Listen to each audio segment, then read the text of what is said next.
Welcome to Fandom and Wellness, a podcast about the complex relationship between fandom and mental health. Disclaimer: we are not psychiatrists or psychologists. We're just fangirls with a vested interest in mental health. I'm Arkeida. I'm Jenny. and I'm Danielle. And today we have Darais Prince on to talk about Into the Spider-Verse with us. Hi, everybody. Hi. Hi. Thank you for having me. So we like to ask our guests what pronouns they use. So the three of us use she, her, hers. What are yours? I actually don't know anything about that. So, no, I don't claim to understand these things. I just know that I respect it. So I guess I would be him. Yeah, he, him, and his, right? That would be me then. That is correct. Great. Yeah. I'm not a lie. I'm not going to sit here and claim to know anything about the That's pronoun okay. stuff. That's okay. That's why we ask people. Yeah, I'm cool with it. Let's Work with that. Everyone's respectful. So I've known Darais for about a decade through when I was working at St. Mark's Comics. Party time. Party time. It's like its own little family. So I'm super excited to have you on this episode, both as a huge Spider-Man nerd and as a black man born and raised in Brooklyn. Damn right.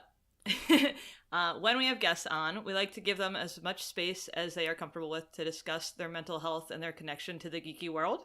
So what interested you about being on this episode? And also, can you tell us a little bit about what you do? I am a product photographer for various companies. So I do a lot of freelance, work for a lot of toy companies. You may see my work, but you may not even know that it's me with a lot of stuff.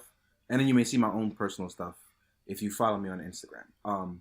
And as far as mental health goes, it's funny because what you brought me onto the show because we're very close friends.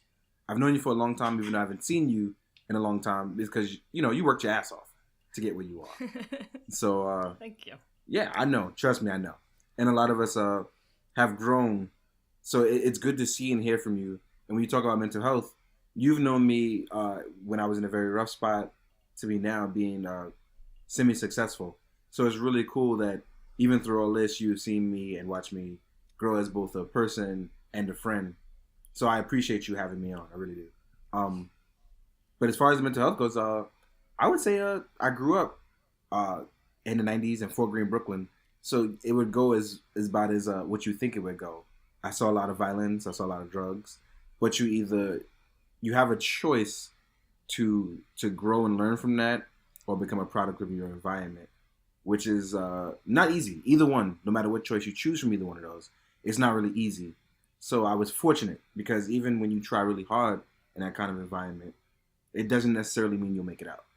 So I was fortunate enough with the help of friends, comics, and just plain old luck to get out. So that's awesome. Yeah. Yeah. Also, I'm laughing at you because you're saying you're semi-successful. Who was it that just built a cast of your head for sculptures? What? It's a literal Darais Yeah. toy out there now. Yeah, What? it is a special limited run that we had done. It's made by the wildly successful artist over in Thailand, Old Boy, CTTS. They are both tattoo artists and head sculptors, and they made a head sculpt of me. I was playing one on camera before, amazing. But no one actually. Thank you, but no one actually noticed it because they didn't know. But I'll show you guys on camera. It's a tiny head sculpt of me. Oh my gosh! That's amazing. That is so accurate. Mm-hmm. It's a Wow. little It's person. real good. Yeah. So Wow, it's a tiny me. That's cool. But that's just that should be the picture from the show. That should. I'll send you guys a photo because that one's the prototype, and then the special limited 50 that I'm giving out to personal friends and family will come out the first week of March. Cool. That's Yeah. really awesome. That's actually really amazing. I'm kind of jealous. I want. That's an accomplishment. Thank you. Yeah, that Thank is you. an accomplishment. I'll know I've made it when someone makes a doll out of me or an action figure out of me. It's okay. You can call me a doll. I'm pretty. You are a doll. Thank Also, you. shout out to being from Brooklyn. Also, Brooklyn. Brooklyn. I mean, yeah, Brooklyn. I'm also from Brooklyn, even though I live in I'm Queens. from Jersey. I just lived in Brooklyn for 15 Like a years. decade. It's okay. We call you a transplant because you didn't make it worse. You made it better. You actually You did. tried. You made it really much better. No, because I remember you actually would try. You'd be like, listen, I'm not here to usurp whatever's here. I just want to live here. That's it. I just want to live here. Yeah. So I know. You meant well. You did. Brooklyn misses you. I mean, Word. Brooklyn is stressful, but Brooklyn misses you. Yeah. So, okay, now that we've talked a bunch about the beautiful Brooklyn. Yeah. So let's talk about Into the Spider-Verse. I'm so excited. Listen. I loved it. Everyone should see it twice. It was so amazing. If you don't go see it twice, you're a terrible person. I'm gonna say it. Oh my god. My husband and I saw it on Christmas. Oh my god, that's Okay. so sweet. I'm taking my Yes. little brother to see it. He is very excited. Can't call him my little brother because he's taller than I am, but He's still, Okay. No, he's still little. He's forever little. we're 9 years apart. He's a sweet baby. Forever little. It's crazy Yeah. though because Spider-Verse for an animated movie has a very long, incredible theater run. When you look at animated movies, they normally don't stay in the theaters that long. No. Yeah, wasn't it They do only supposed to be not. in for a week? No, it was supposed to run for a No. month, but it's Yeah. getting an It's still extended run going. all the way through February. So Because Wow. yes, that's amazing. Yeah. Yeah, that's awesome to hear because it's doing so well. yeah, I mean Sony wanted it to do more, but for an animated movie, it's actually doing really, really well. Yeah, I mean, it won an Oscar. Yeah, Yeah. Like, I absolutely forgot about that that's- already. That's incredible. It was funny because I didn't Like, think it would for- like, qualify from- for one. For me, when I was watching it, I forgot half the time that it was animated. Like I was so involved in the story that like my brain was like interpreting it as a live action Yes. movie, and I Yeah. had Right. to be like, oh wait, no, this is I- animated. Like Yeah, no, I absolutely felt that same way too. I like the way I cried during don't laugh at me. The way I cried during the last Avengers movies, I cried in this film because Yeah. There's it nothing was wrong with amazing. crying. it's so good. It's funny you guys interpret it as a live action because to me it was literally a comic book. It was like watching a Yes. comic. Yes, exactly. One of the coolest parts of the movie for me was when he started getting his spidey senses, Mm-hmm. and all of a sudden, like comic book blurbs were popping around him, like speech bubbles. Mm-hmm. That was such a cool concept. Yeah, And the way that you see his spidey I don't recall sense- seeing that before. Yeah. That's when only you in the see more spidey recent sense stuff with actually Miles. working. Yeah. I'm enjoying yeah. So I actually don't know very much about Miles as a character at all, or Gwen Stacy really. So like, could you or whoever that knows more about the characters talk about their backstory a little bit and Yeah. any of the other spider people that we Yeah, saw? in I can there? fill you in. Who would you like to know about first? Miles, Yeah, let's start with Miles. our main man. So Miles' family, well, Miles in general started from the Ultimate Universe, and that was when Marvel was still running the Ultimate Universe imprint. And Miles has since then migrated to 616, which is the main Marvel universe. But Miles is a biracial black boy from Brooklyn whose father is a police officer. And in the main continuity, his father is also a former agent of S.H.I.E.L.D. until that kind of gets wiped under when he comes to 616. But he was bitten by a secondary spider created by Norman Osborn in the original comics, and that gave him his powers. And then I don't want to spoil anything for anybody who hasn't read any of that, so I'm not, because you should go read it. Trust me, you should really, really, really, really, really, really go read that. Yeah, Now definitely. that you've put me on to Comixology, I'm going to. I have Yes, no please life do. now. I gotta just get The to read it. entire Bendis run for Miles is absolutely stunning. It falls apart a little bit towards the ending of the Ultimate Universe, but I promise you, if you stick through that and get to the 616 stuff, you'll really, really like it. Alright. Yes, I'm Yeah. looking forward to it because I wish I had stuck with it years ago. I went to one of the conventions and I got the chance to meet Brian Michael Bendis, and he told me and other people kind of about the characters. And it was one of those, I was at a convention and all you hear is like a million comic recommendations, and by the time you leave, you've forgotten them all. And then that was one of the ones that I had unfortunately forgotten to pick up, and now that I'm seeing it again, I'm like, oh wow, I remember that was something I should have read, so I'm like going in to read this. I'm excited to read this, actually. Yeah, Miles being the ultimate Spider-Man is something that he really lives up to the name. It's just, he's different, he's not... And then his entire backstory, which again, I don't want to spoil, because it's more like a very, very cool coming of age. But also you have to live in the shadow of Peter Parker, the former Spider-Man. So imagine having to already live up to one of the greatest heroes and then forge your name after him. So it's really dope to see how that comes to be. It's really, really cool. Yeah. And then go ahead. Oh, wait, you keep going, actually. Oh, I was going to say, I thought you guys wanted to know about the alternate Gwen Stacy as well. Yes, we absolutely are you familiar do. with it? Yes. Yeah, I read a lot of Spider-Man stuff. I'm a big Spider-Man fan. I have a whole... Awesome. Well, Danielle knows I have a whole Spider-Man tattoo running on my arm. So... Nerdy tattoos. Yep. Care for it. So with Gwen Stacy, originally she started off as a plot point for Into the Spider-Verse, which is written by Dan Slott and drawn by Olivier Coipel. So the original artist, which is the original artist that created her, was Jason Latour and Robbie Rodriguez, who did a one-shot for her. And she is from Earth 65. And in her universe, her Peter Parker died. She couldn't save him. Right. Yes. And she's in a band. She loves music. And they take a step towards that. And the art is very cool, very futuristic, very toonish, but still really cool. The blend of colors make it all go very well. But the thing about Gwen Stacy's book is that it deals with it being like the captain's daughter. The small differences make a huge impact in her book, which is really cool. So the little differences that you see between the books and how it's handled is what's really make it really cool. Awesome. Isn't Penny Parker also introduced into the Spider-Verse, or am I wrong about that? Yes, but they did yes, make major changes to her. Oh, Have they? okay. I know that she's a more recent character, in terms of like length that characters have been around. She's only been around 2-3 years, right? Penny Parker? No, about 4 years now. Same time she was 4 introduced. years. She was introduced the same year as Gwen Stacy, Ghost Spider. Was she? Yep. Because she was only one issue later. Oh, I must have missed that, because I did pick up the first Gwen Stacy issue, Spider-Gwen, but I don't have... But that takes place after Into the Spider-Verse, right? Yeah, so there's Into the Spider-Verse 0, which is Gwen Stacy's issue, and Into the Spider-Verse 3, which leads up to that, I believe it's Penny Parker with Spider.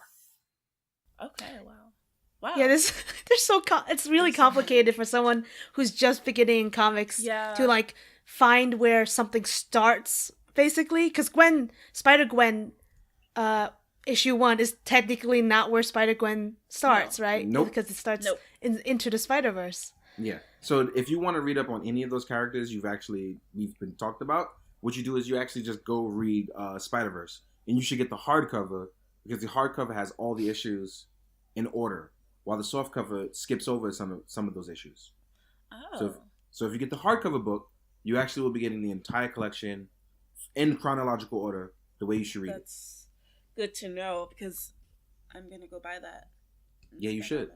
It's a great book worth $75. Oh my god! That's half the price of that dress I was looking at. But I'm sure we can find a used version. Yes, you Dresses can. You can. should and can be expensive. Yes. You're also a dressmaker. I am a dressmaker as well. Yeah. Question. Right. So I have a question. Okay. I'm gonna admit that I am not fully versed in the whole Spider-Man universe or anything. Who is Spider-Man Noir? I was very when he came out and was like, I like egg creams. I was like, you like what and why? And also, egg creams have no eggs in them. Just so you know, there are no eggs in egg creams. Well, I mean, I knew that, but I just thought it was funny the fact that you had to bring that up.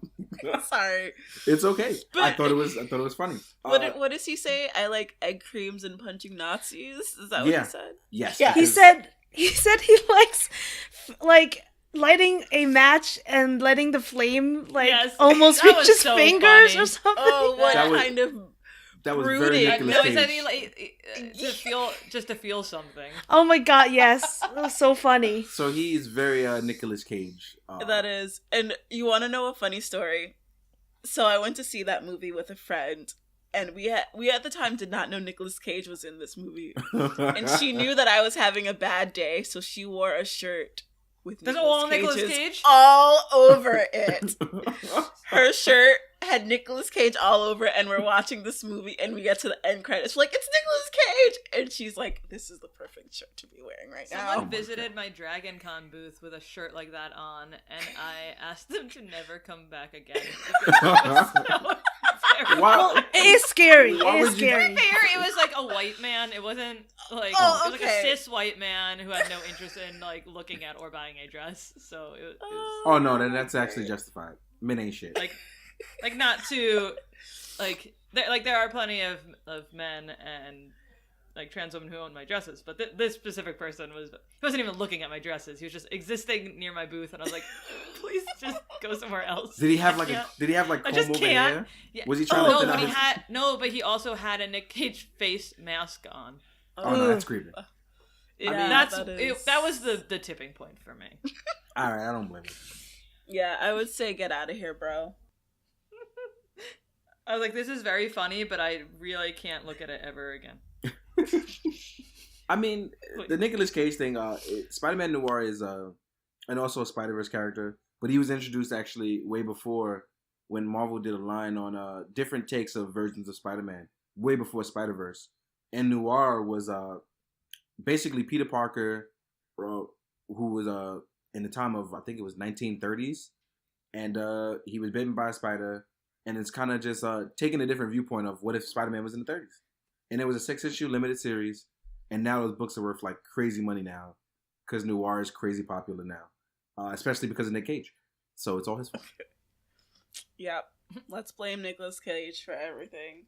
Not everything, just Spider-Man Noir, maybe which I'm not, okay yeah, with. maybe not everything. And stealing the Declaration of Independence. That was a great movie and probably the best movie he's ever done. Yeah, that's true. I look, no matter what you say about his career, listen, no matter what you say about his career, Nicolas Cage did an amazing job on National Treasure. I agree. He is a national treasure. Yes. Look, I'm just glad he wasn't Superman. Yeah. I watched that documentary and lost my mind. How'd you feel about the ending credit with Spidey 2099? I didn't know. Okay. So let me tell you about that meme. I love that meme. And the fact that they went as far to use that for 2099. First of all, we all, I don't know, I read a lot of Spider-Man comics.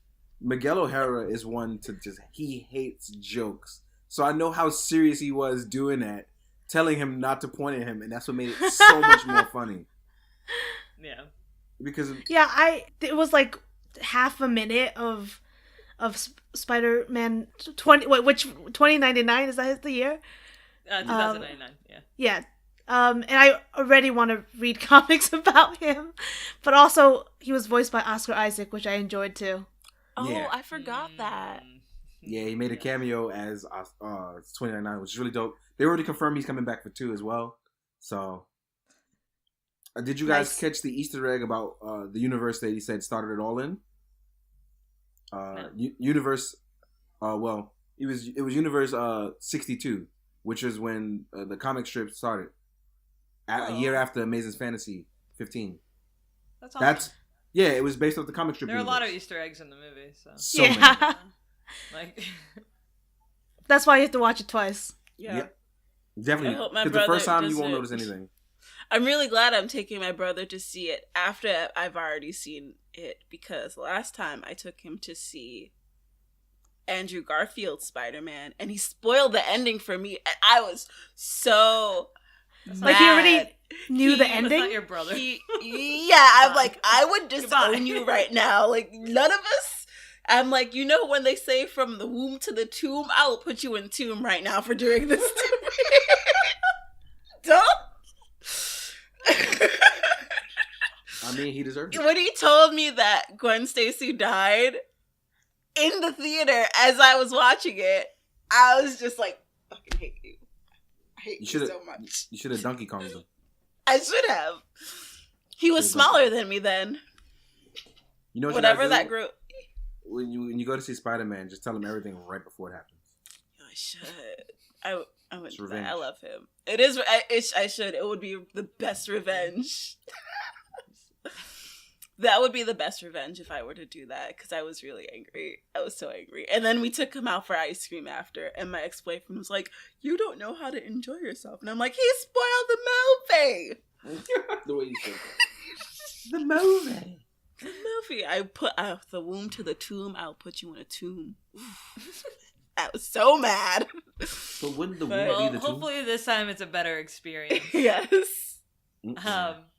So I can't answer this because I was not born and raised in Brooklyn. Okay. I mean, as someone who lived in Brooklyn for over a decade, I found a lot of the movie very heartwarming.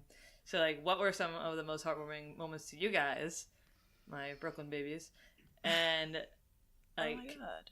And Darais and Arkeida, what do you wish that you'd seen more from the movie in, like, what it was like as a person of color growing up in Brooklyn? I mean, Jenny, you're also a person of color, but I know the I get it. experience is a little different. Well, okay, like, so I did a straight up love letter to New York City. It really was. Honestly, one of my favorite scenes, and it was the scene that made me realize, oh my God, we're such New Yorkers. What the hell are we doing? Was when he got dragged by the train holding Peter Parker and is dropped in the middle of the street, and everyone just walked over him. Oh my God. Okay, that is what made me miss New York the most since moving here. When he dropped to the ground and everyone's walking around him, and in my head I was like, this isn't really a New York movie unless that jogger jogs straight over him. And he fucking did! That, you know, it just goes to show how little, like, in New York you'll be like, what, seen it all, whatever. There's a guy laying on the street dressed in a spider outfit. Seen it all. Just keep going. I mean, for the record, most New Yorkers leave it alone because you realize as soon as you become a part of it, it's like, nope. I can run the possibility of dying. Yes, that too. Like, you don't know what's happening. Like, there's so many times where I'm like outside and someone will be like, "Hey," I'm like, no, I'm not doing this. I know how this ends. That's how every supervillain movie starts. Like if you've ever watched a movie, even like Mission Impossible, right? A guy just randomly runs up on you and you're like, okay, I'll go do that. It's like, nope, see, that's how bad things happen. If you never would have went with this person, you never would have died. But yeah. But for me, so I was think that your was that your favorite as well? No, my favorite thing was, and a lot of people don't notice, is that Miles' neighborhood, although they switched around some parts, they used parts of Fort Greene where I grew up. And I could tell that. And that's where I'm from, and I can immediately tell my neighborhood. And I know a lot of people from my neighborhood noticed that. So we were all excited. It's like, oh, they did research. Woo! Fort Greene, woo! That's really cool. I love Fort Greene. Yeah, so we were losing our minds about that because it was really cool to be featured in the movie and then for them to really even do the real research on it. Because like they had Clinton, they used North Portland, and then they used parts of Fort Greene Park, and then you would come across Fort Greene Park to come around the Park Slope. I know every street that they use as an example. That's how much I know and love Brooklyn. That's cool. That's amazing. It was really Jenny, cool. what was your fave? Specifically about just like, what did you find the most heartwarming about, like how it was so clearly like so well researched about Brooklyn and just like an ode to so Brooklyn. In love to like New York City. Like, yeah, more than any Spider-Man movie I've ever seen. Yeah, honestly. definitely. I mean, like, Spider-Man movies are notoriously like We Heart NYC, but this one was more Brooklyn because I feel like they always, even with Tom Holland, even though he's from Queens and lives in Queens, you don't get that, oh my God, this is Queens feeling. Well, part of that is that as an animated movie, they can just animate Brooklyn as opposed to them filming in New York. But I also really liked the same moment that Arkeida talked about, because it was just so funny and so New York. And you know what made me laugh about that scene was like, I wonder if people not from New York City watch this and think we're assholes. Like, do you think we're awful I will people? say, seeing it in a movie theater in Texas, Ben and I laughed definitely the loudest at that part. Like other people kind of made a chuckling face, but we laughed out loud. And we're like, oh, whoops, well, whatever. Well, I'll tell you, as a person who watched it with a bunch of people who weren't from New York, no one got that joke other than New Yorkers. Like, no, seriously, no one else got that joke. Like, if I watched it with a dude, it even doesn't translate well to people even in other countries. Because my Japanese friend was confused, like, why didn't they help Spider-Man? And I was like, oh, you really don't get it. Like, you really don't get it, dog. Why didn't they help? I'm not helping. I'm not getting involved. And I was like, next time you come to New York, I'm gonna show you New York during rush hour. And then he was like, what are you talking about? It's like, once I teach you this, you'll really understand why. You will clearly understand why. Yeah, it's not about being rude. Anyone who listens who's not a New Yorker, we have shit to do. Mostly we want to mind our fucking business, because if you... We have shit to do. Miles has shit to do. Like, I don't know what his shit is. Like, we have to... Have you ever made someone miss the train and then wonder why you're late? Like, dude, all it took was Spider-Man to stop one train and then all of New York would have shut down. So, I'm not hearing it with MTA. That was me trying to get home today. Whew. Yeah. It was like every stop, we stopped twice between the stop to get to a stop. And I was just like, oh my God, this is where I die. I'm about to start screaming. And in my mind, I'm like, I'm sure there's someone down there like doing some graffiti or some shit. Like, what's going on? I'm okay with that though. Just not when I'm trying to go home. Yeah. It's like the Elaine moment from Seinfeld where she's just screaming in her head stuck on the train. Like, and everyone's around her. Like, yes. But she has like a face on.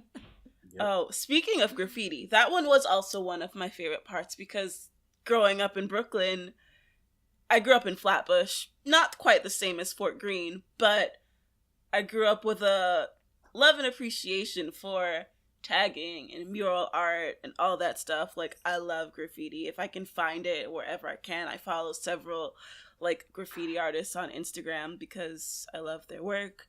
And it's just like a way of reminding you that this is the home that you're used to and the things you love about the culture of Brooklyn. So are you on the Q line? Nope, I'm on the 2-5. Oh, so the 2 to 5. Don't be more specific. We don't want stalkers. It's a long line though. Yeah, it's more specific. Well, I was gonna say, because the Arkeida is two... beautiful. Precious angel. We don't need her stalked. Well, she won't be stalked. I'll kill anyone who comes too close. Oh, I think I will. The 2 to 5. Well, it's true. I will. The 2 to 5, the Q and the R are notoriously like graffitied from the 80s and 90s, and that's why I asked you, because I'm just like, as a person, even in Fort Greene, like, they tagged the monument so many times. At one point, they just said, "You know what? Fuck it. We're not even gonna clean it anymore." Yeah. So I already know, like, especially because the Q and the R line have the lot where all the train yards go into. This is back before the Barclays Center was made. It was just Atlantic Center. Yeah. Oh, it was Graffiti Central. Oh my God, I used to love that. We used to sneak in there. Really? See, before the Barclays Center was made, there was a train yard. And to get down to the train yard, you had to go through the hole in the gate and go down the sewer tunnel. And we would go through that all the time and tag up the train yard when we were kids, because we were kids and we were dummies. But we did that a lot. You did the exact opposite of me as a kid. I was at the arcade playing DDR. Well, no, we went to Chinatown Arcade, but after that, we would go tag things up. What? I wanted to go back to the character of Miles Morales, and like kind of ask what like the cultural significance of Miles is for you. Anyone who wants to answer? It's everything. Yeah, it is. I'm not even joking. Like, it's everything. Like, you gotta understand, it's one thing to be a cool black character, but he has a huge significance because not only does he carry the title of Spider-Man, he's a character who holds weight within his stories. He is popular. He's also very well hated by white people. So that makes him even more popular in my eyes. Because I don't want to see him fail. You know how many white people hate Miles Morales just because he's better than Spider-Man in a lot of ways? And then what a lot of white people don't understand is that Peter Parker was written as if he were a black character because at the time he couldn't be a black character. Right. Yeah, definitely. That's correct. So you're going to tell me this poor kid from Queens who can't get anything right and only takes loss doesn't relate to what was going on in the civil rights movement at the time when he was created? Get the fuck out of here if you don't believe that. But for Miles, who gives you this me update... clapping. I don't know if that... No, I heard it. I'm sorry. Don't apologize. I'm clapping for you. Yeah, but then you're going to get Miles, who has both his parents. Both are successful in the career that they're doing. And he still finds a way to bring an updated, relatable struggle of what's going on, where there's racism, dealing with powers, living in a legacy shadow, and still be interesting. It means a lot. So, of course, a lot of people are going to hate and are going to push back at it. Just like you see that bullshit YouTube called Diversity in Comics, which aims to promote diversity, but in reality, they're just throwing a lot of sub-bullshit articles at people. Miles Morales is the best Spider-Man that we have right now, and even more so to say, Miles Morales is one of the best and most intriguing characters we have right now in comics. I absolutely agree with you. One, because, I agree with you on so many points about Miles Morales. Even not knowing that much about his character, but watching the movie and falling in love with him, him getting into like a very specialized prep school, like that was me as a child. Like growing up, I did go to a specialized high school, but for like my SAT prep and all that, I ended up going to like some really fancy private school in Brooklyn. And it's like, you feel out of place. You don't feel like you belong. And then you're also made to feel like you don't belong there, which it's kind of a crappy feeling growing up. Black girl from Brooklyn. I'm not from a nice neighborhood at the end of the day. Like nobody wants to live in everyone wants to live in Flatbush now because L Train was about to shut down, but nobody wanted to live there. And me having experienced what it's like going to school that is predominantly white, not really meant for me and who I am as a person, and caters to like my needs. It's very jarring. Like no matter how smart you are, it's uncomfortable and it makes your learning experience that much harder. And I kind of felt with Miles on that. Also, Miles being Afro-Latino, or yes, he's Afro-Latino. His father is Black and his mother is Puerto Rican. Very much resonates with me and my family, because even though my family, yes, we're Black and we're Jamaican, a lot of my cousins are mixed and they are either Jamaican and Puerto Rican or Jamaican and Dominican. And Miles is Black and Puerto Rican, which I mean, it's not that it doesn't exist in the world, but it's very unexisting in fiction and even in reality TV, because when you see somebody that is of Latino descent, you only see the fair-skinned Latino or the lighter-skinned Latino. You never see the one that's darker skin. And I always say this, like, to all my friends when they're like, oh, your family's Hispanic? Why are they so dark? And I was like, look, this is just another stop on the slave boat. Like, it's like, do you see the transatlantic slave trade? Where do you think all of the dark people come from? Like, we all come from the same place. Like, but yeah, we just picked up a language along the way. That's all. Yeah, we just picked up a new language along the way. But yeah, I love Miles for that reason. And I think I loved him more for the reason of him going to a specialized high school, because that was something that really resonated with me in high school, and how out of place and uncomfortable I felt in the school that I was doing my prep, because I was not meant to be there, no matter how smart I was. Yeah, I don't blame you. You should definitely read the comics then, because that is touched upon within the first 12 issues. Oh, perfect. Yes. So, and that's an ongoing thing of one of his struggles, maintaining his grades and being Spider-Man. Yeah. So you should definitely touch upon that. But Miles is something that we've had, like, we don't really get. It's not a blaxploitation character. It's not a character created from the civil rights movement that we are supposed to like. He is current with the times. He is multicultural. He is smart. He is unforgiving. He knows exactly who he is. There's no identity crisis with him, and that means a lot to a lot of people, helping them figure things out themselves. Yes. So that what you just said, him not knowing who he is, because I didn't know who I was when I was in that place. Yeah, like it was hard, and it only makes it harder for you. So I can only imagine. So it's only right to give props where props are needed, and Miles is the ultimate Spider-Man, no matter who wants to say otherwise. Yeah, nice, Miles. Jenny, did it have significance for you as well, as a person of color?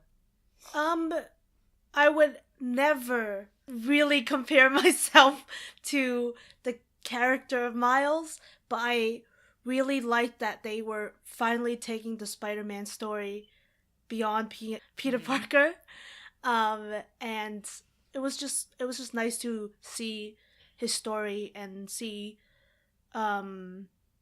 my friends and how much they related to that story. Oh my god, my Facebook is just blowing up with like, if it could just be one react, it would just be like a heart react, like just like giant heart react about Miles Morales and the representation from that movie.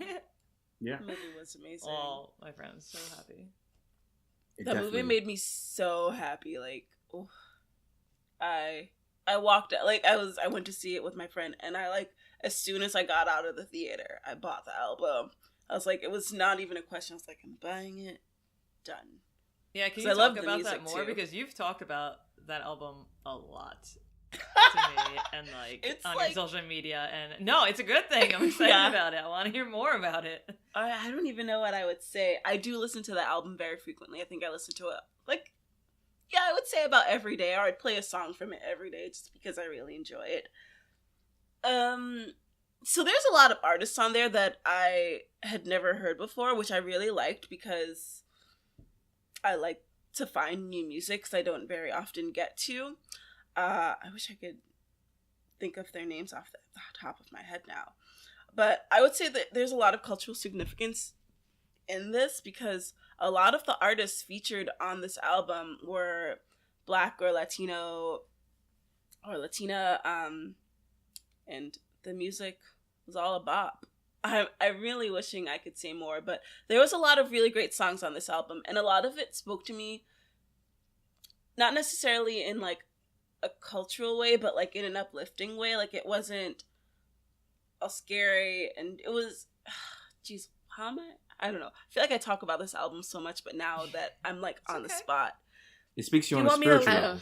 Yes, it spoke to me on a spiritual level, and I think one of my favorite songs on the album was Invincible, where it's like, yes, you know exactly what I'm talking about. You feel it all in here.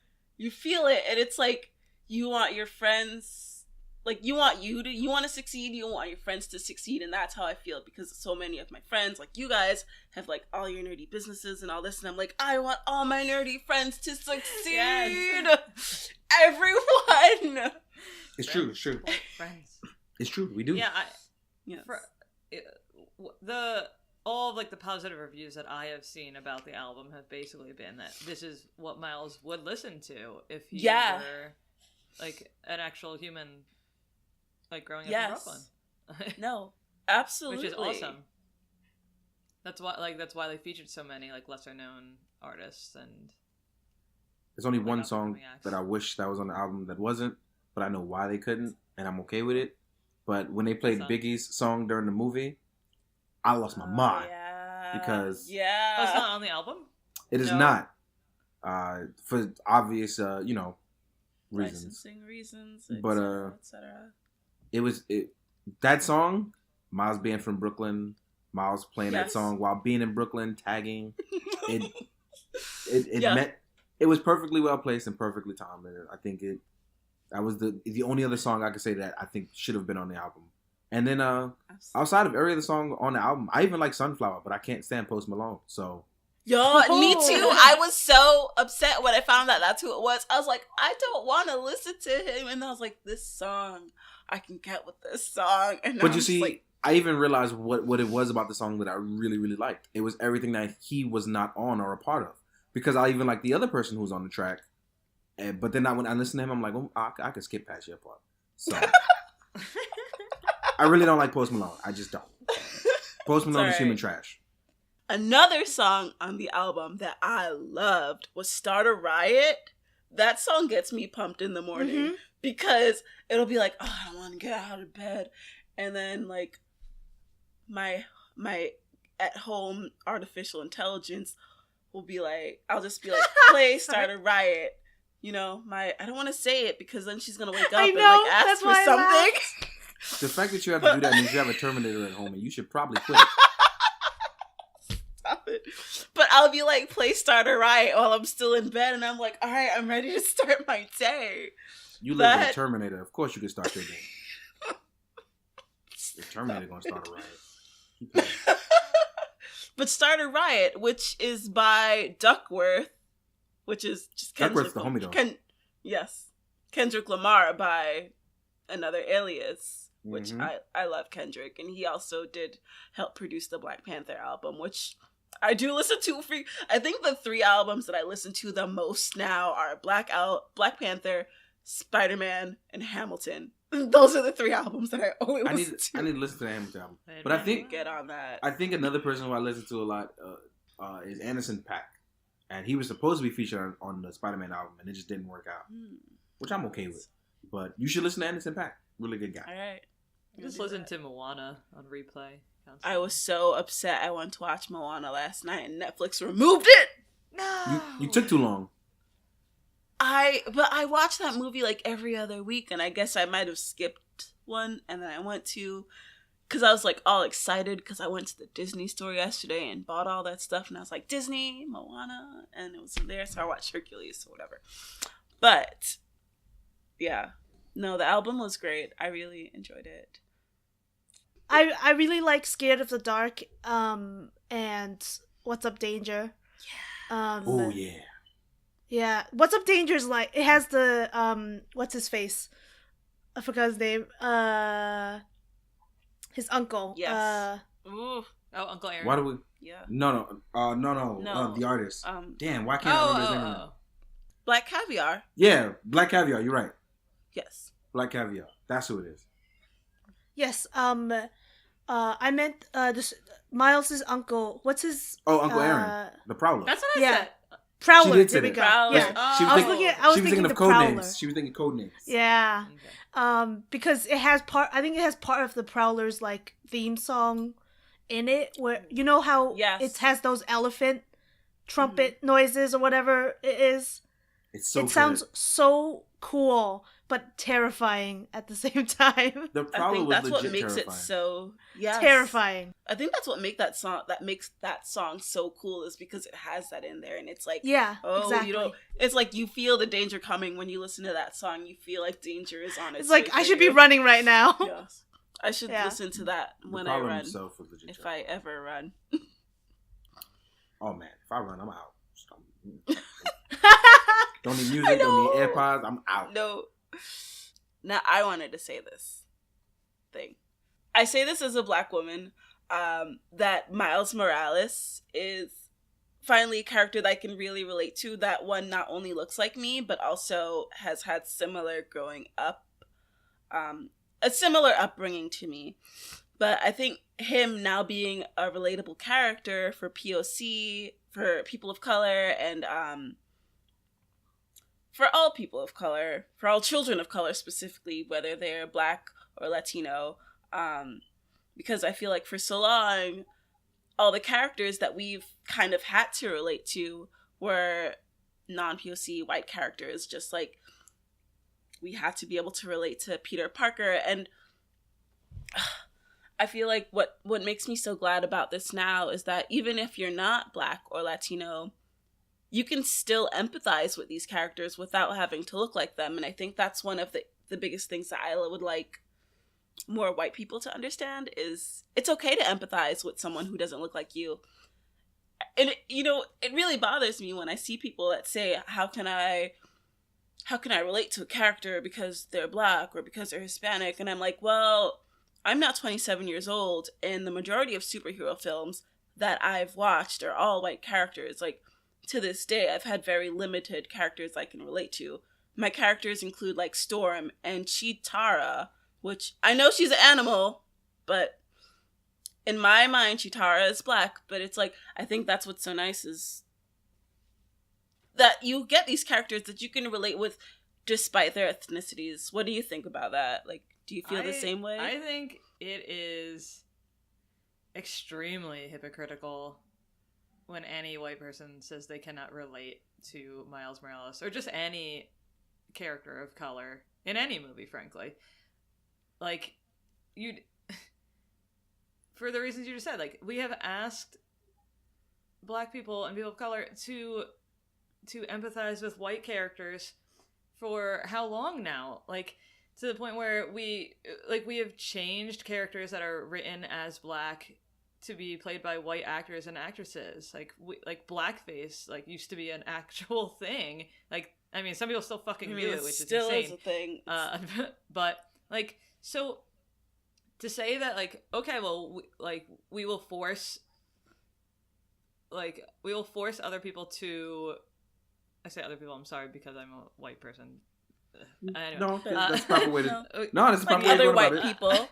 Yeah, we've white people force other people to have to empathize with us and see themselves in us.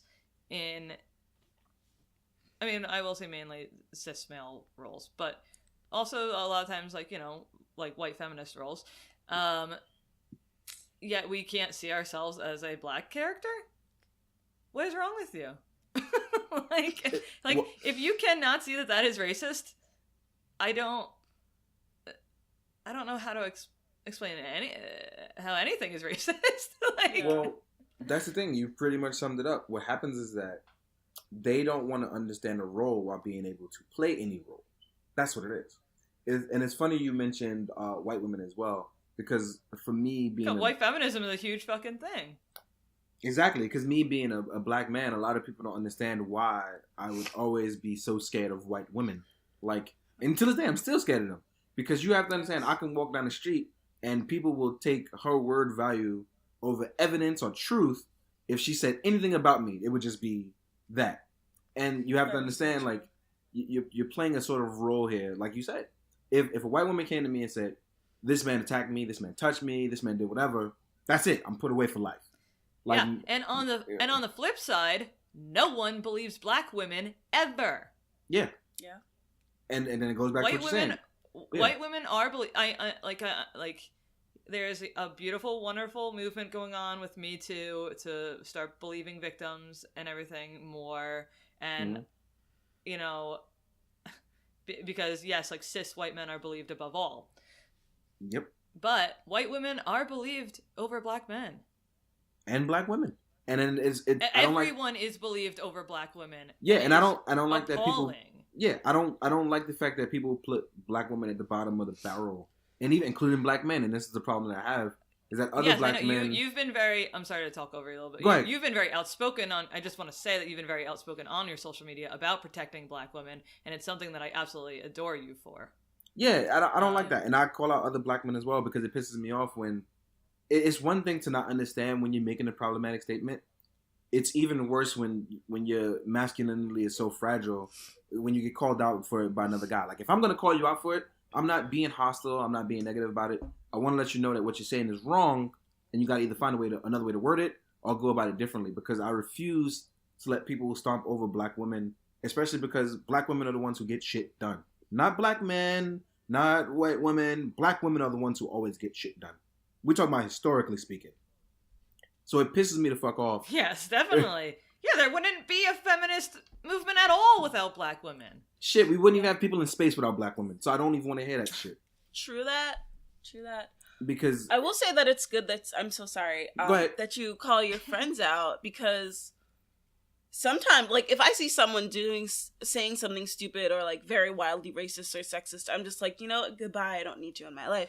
But the fact that you're calling them out, that kind of shows that you care and you want better for them, because there's so many times where I'm like, I've reached the ends with, like, I have people like on my Facebook that I had met like on vacation. I think they're all cool. But when they start saying like super racist thing, I'm like, for the 10 minutes I knew you, I thought you were cool, and I don't care that much to like try to educate you. Like it's not worth it. That shouldn't be your job. Also, like, you know how strongly I feel about that, like, if you are the affected party, you should not have to be the one doing the emotional labor of trying to explain to someone why they are being racist or sexist. Like, A, Google exists for a fucking reason. B, yes. like white people in general need to do better about talking to their friends and people who they aren't friends with about important issues, so that doesn't just fall onto people of color to be doing. And like Darius talking to his other black male friends is the same type of scenario. Like, he is a black man talking to other black men about how they need to treat black women because they will listen to him more likely. Yep. And like, it sadly, like, it's just like, that's just how it is, sadly. Like, men listen to men, women listen to women, a lot of the time, not always, but yeah. And it's just like, if you are the one being the most affected, you should not be the one having to do that work. Well, that's a solution that we're trying to aim towards, because the other issue is sometimes you have a really fucked up category, which I call the Uncle Ruckus. And the Uncle Ruckus, if you've ever watched Boondocks, is a situation where you have a black person who tends to side with really opposite effect of what you want. And this is a person the black Trump voter. Yeah. And it's like, there's no reasoning with this person. And it's like we talked about, it's like, sometimes you want to just immediately delete these people, and that would be great. But the problem is, now they're passing on that craziness to other people. Yep. So what you need to at least do first is address it, try to contain it. And when I mean contain, I mean that very sensitively. When I don't mean like, oh, try to hide what they're saying. Like, no, you try to contain the damage they're going to pull in by pulling in other people and other parties. Because what a lot of Uncle Ruckuses do is that they tend to try to drag in non-source sources by bringing in other black Trump friends, other self-hating black people. And immediately I go, here are some facts. If you don't like it, that's fine. But we're either going to continue this on a factual level and how people emotionally have been spent and dried and consumed by you and other white people. Guess what? Now we can end this conversation. Because I refuse to, because what's going to happen is people like that and other white men and white women too as well, what they do is they don't try to find an answer with you or reason with you. They try to upset you, because in upsetting you, they've won. That's all they want, because they're already privileged enough to get what they want out of it. They're going to rile you up, and then they're just going to use useless Fox and Friends facts, which aren't facts. They're just opinions that have been stated on the internet. So you have to be careful about how people are talking to you with these gaslighting tactics. So you need to be careful. So it's okay to delete these people, but if you're going to engage them, you have to be prepared to also let yourself know emotionally you can't be too spent on them. You're absolutely right. That is a lot of energy, and you need to prepare yourself when entering like situations and conversations like that. So I don't know. I've gotten to a point where I just avoid it. And what I love so much about all my friends who are white is that they all come to my rescue, and I'm like, yay, I don't have to do this. Like you, Danielle, and my sorority, that you can't call yourself like a feminist. You can't call yourself or an ally if you are not or an ally. I mean, I don't actually even call myself an ally, because I think that's like such a fucking cookie word for me to use for myself. You're a friend of the movement. I appreciate you calling me an ally, so I will accept that. But it's just like, you can't call yourself those things if you are not willing to be vocal in support. And put yourself in this situation. Exactly. And to like actively try to change minds. Right. Yeah. If it's all performance, then it's not worth it. And that's the one thing people don't understand when it comes to being a person of color. You have to sit down and argue with it and deal with it all day, every day. So we're fucking spent. Like, we don't want to deal with that all the time. You are no one's encyclopedia. I had to tell somebody, I had to explain to someone that Egypt was in Africa. Oh my god! Oh You my you still have to do that too, right? When they said it was a topic of cultural appropriations, and to this day, I will not ever be a supporter of white people dreads. No, and no, what like what? No, and like, homegirl do you need said those? exactly they look like Grinch fingers. Okay, That's true. anyway, homegirl said to me, "It's okay if white people have dreads because they originated in Egypt And and Egypt is in India." Africa. You fucking And fucked I Shit. and I was just like, "Where's Egypt again? Where is Egypt again? Please tell me, please." I want Was that your whole on response? a map. Please tell me that was your whole response. Just where Yes. is Egypt? Where is Egypt? Just Where is repeatedly. Egypt?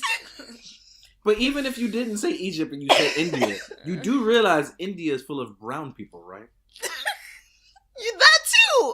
That too. She also said that, and I was like, had you said Norway, I would have been like, first of all, it's a braid.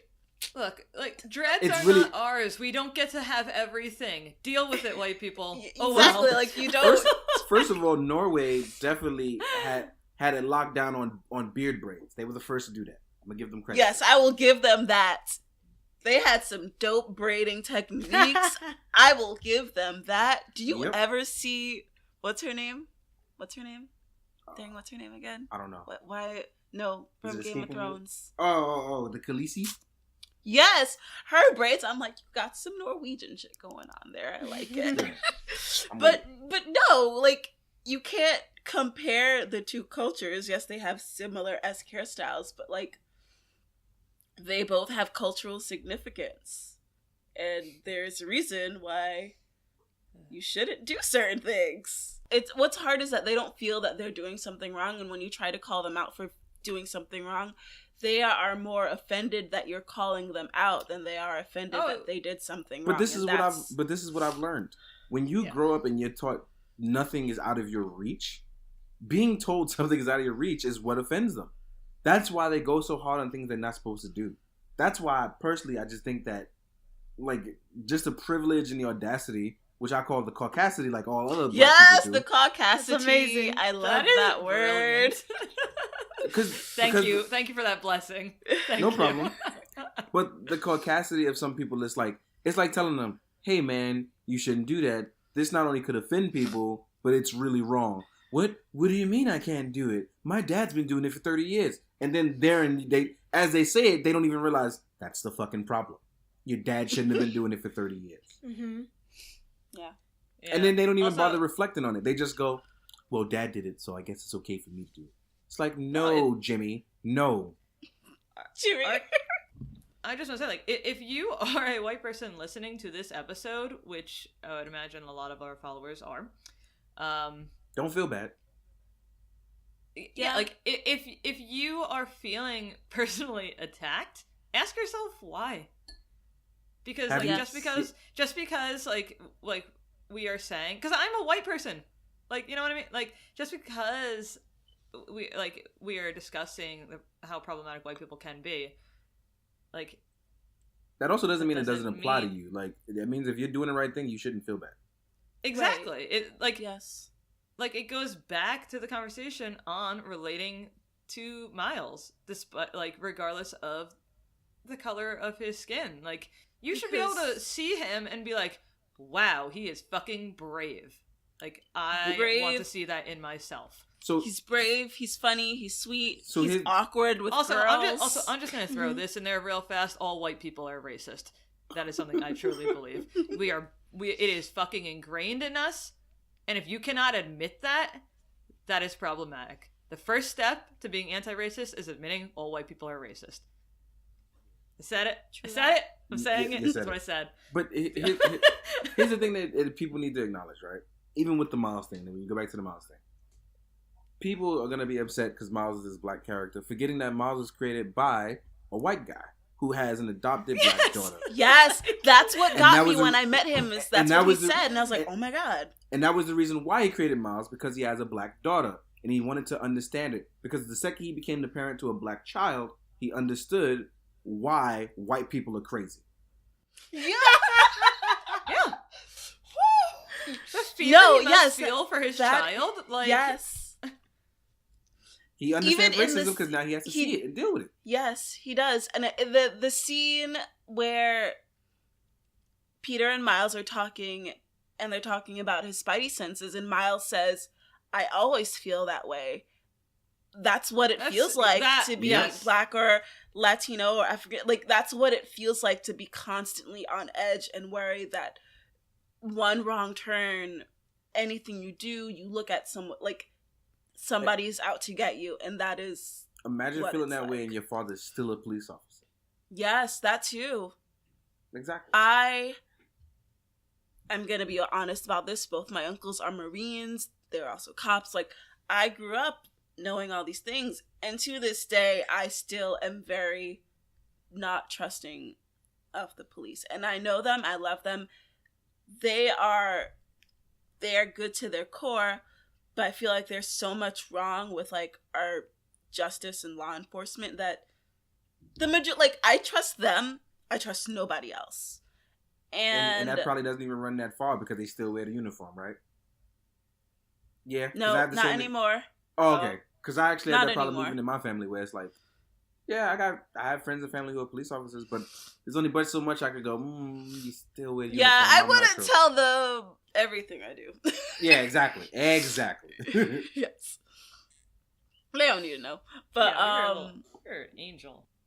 I am. Yes. But yeah, it's sad that I live in a country where my spidey sense is always tingling as a Black woman. Even though I live in Brooklyn, I'm living in a Brooklyn that is rapidly being gentrified and changed from what I knew, what I was comfortable with, and now coming into my neighborhood, which I have lived in my entire life. I only live across the street from where I grew up. It's so different that I'm starting to feel uncomfortable and out of place and like I don't belong when I'm the one that grew up here and contributed to the culture here, and I have to work here, and this is where I've built my life and want to build my life, and now it's where I'm feeling like an outcast because I am a Black child of an immigrant. Not child anymore, but a Black woman, child of immigrants. I'm sorry that you're experiencing that. Well, I got priced out of Brooklyn, so I already know how you feel. Yeah, I got lucky. Yeah. Real lucky. I know it's pure luck because I was definitely priced out of Brooklyn after dealing with a slumlord who cut off the water and the power, and I won a court case. Wow. So I ended up just having. Oh my God. I just said screw it and bought a house with the money I won in my case. Good.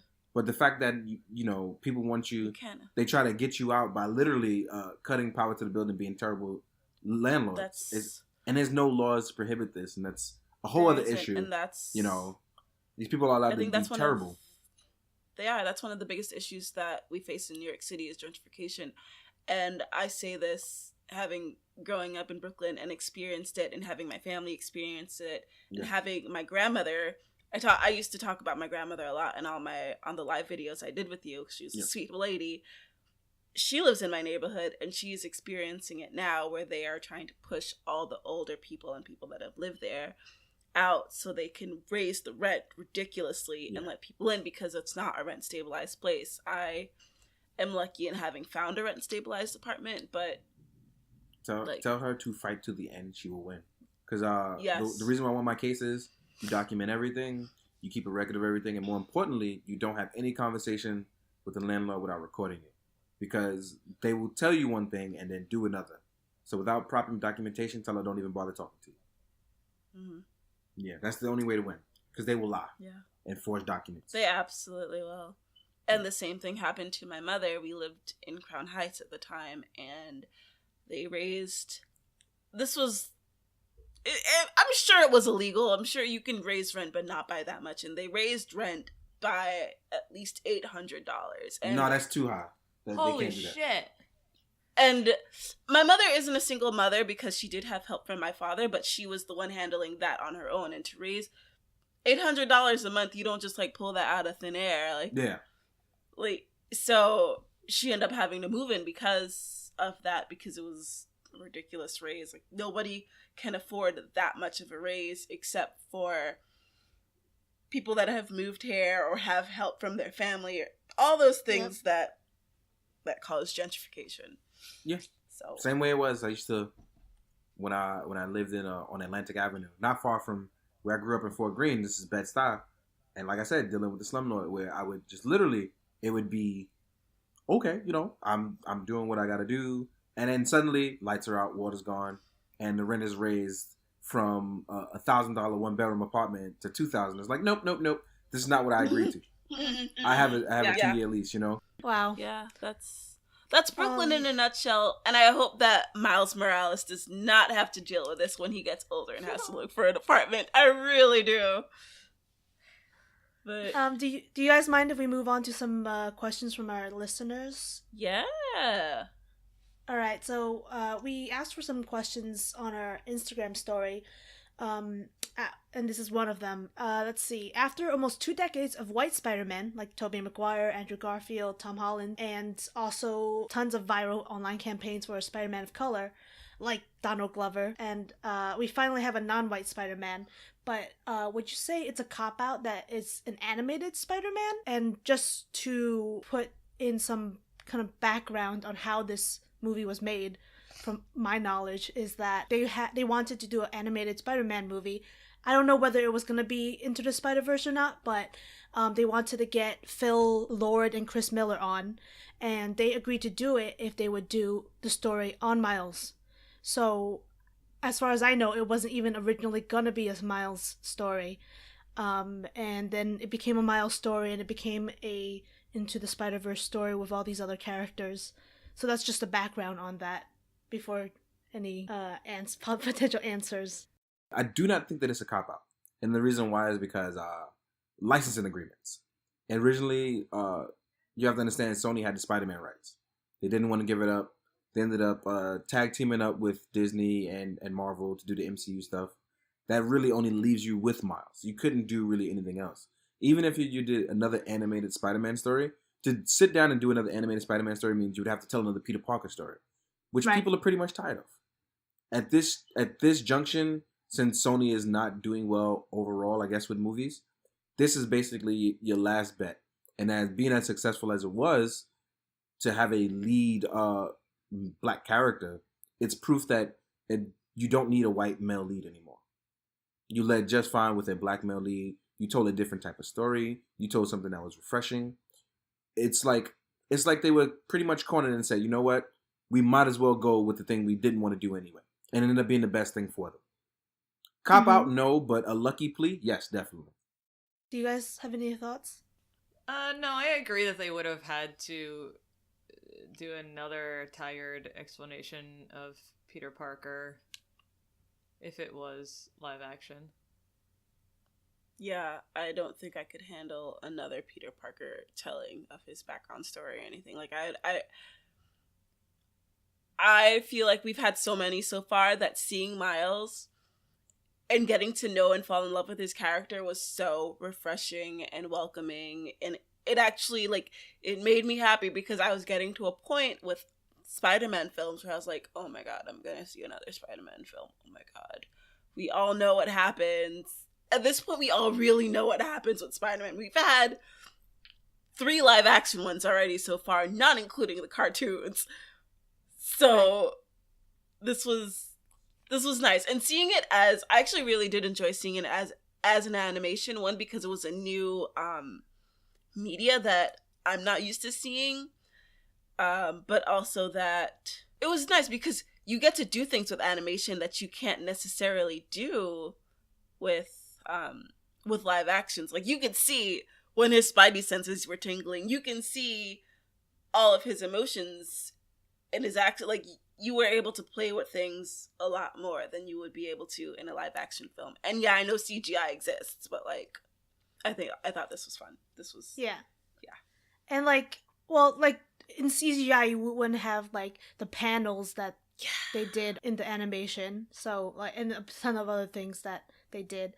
Yeah, and do you think there will be eventually a live action non-white Spider-Man? I hope so. White people There are ready better for that, be. so I'm gonna say no. Okay. So Well, we have. if there, You know, if there was, who would you want to play Miles? Ooh. A fresh kid that we've never seen before. Same. Yeah. The reason why I like said that is just because the amount of white people who go, well, Black Panther wasn't really that good. Think about it, right? Well, then you know what? I don't even want to get into that because I you know what? That's a whole other. Yeah, we'll save that for another one. You can welcome me back for that.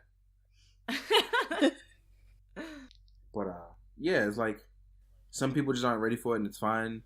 But you just did the animated It's one. not fine. That's not fine. That's not fine, Darais.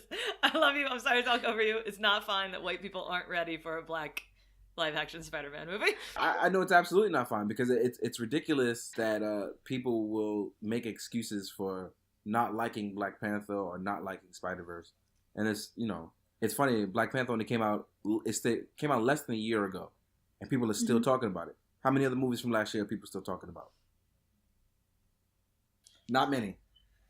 Exactly. So yeah. True. All right. So, okay, the concept of this taking place in a multiverse and having so many different Spideys, does this lessen the impact of the Afro-Latino Spider-Man? No. Because it was still his coming of age story, and everyone else played a sort of supporting role. So the reason why it is significantly more his story, and is the reason why is because you felt it when immediately they killed the Peter Parker of his universe, which is very important because it established that there's not gonna be one of those retcons where everything's gonna go back to normal when this is all over. No, you have to change your life and move forward from here. And he was already thrust into it upon it like 2 seconds later, after meeting his would-be mentor. So I think that it didn't take away from Miles at all. It definitely set the stage for him being a leader, knowing becoming, giving him the tools that he needs. Yeah, I do like that they had all the spider humans, the spider people, go back to their own universes at the end. So it's obviously like, okay, Miles is the Spider-Man now. I don't like the concept of anyone can be Spider-Man, because I do think that takes away from the Black experience, or just like relating to him as a character. Because it's like, oh, maybe in a different universe, Spider-Man's white. It's like, no, yeah, but it's that's like, something they no, could still hold on to. It's like, no, Spider-Man is black. Now deal with it. Like that's. Well, he's Afro-Latino. He's gonna save you. So he's still don't Black worry. and Puerto Rican. Yeah. A lot of people not gonna care until they see it under the mask anyway. A lot of people will be like, "Oh, Spider-Man's cool," and then they'll find out, "Oh shit, Spider-Man's black and he saved me." Yes. Oh. Ooh. I'm just thinking. Yeah, imagine how many crazy racist people he's gonna save in his existence. It's gonna be funny, and I hope they touch upon that too. Yeah. That would be amazing. That would be amazing. So you have been very vocal on your social media handles about the importance of Black men seeking therapy and just in general expressing their emotions. Our culture essentially trains men, especially men of color, to be hyper-masculine and hide their feelings, and if you're crying, you're a woman, as if it's bad to be a woman. So what do you think of the representation of masculinity and femininity in this film?